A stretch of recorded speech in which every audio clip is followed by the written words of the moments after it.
से डरिला नहीं के बाबू हमारे पर गाना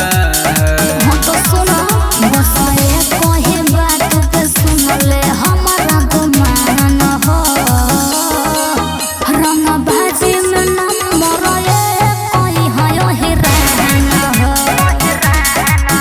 बसाए कोई बात पे सुन ले हमारा गुमान हो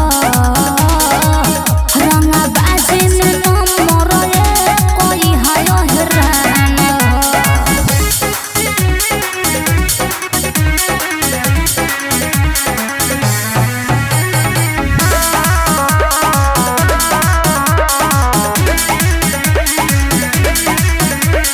कोटा लहरा के छोला बना के चलेला जब उनका टोली रे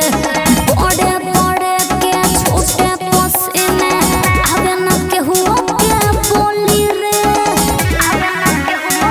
अच्छा सुन होइले राजा पीले गांजा पड़िले खूबे मना मानी रे लीला जे पंगा को दीही न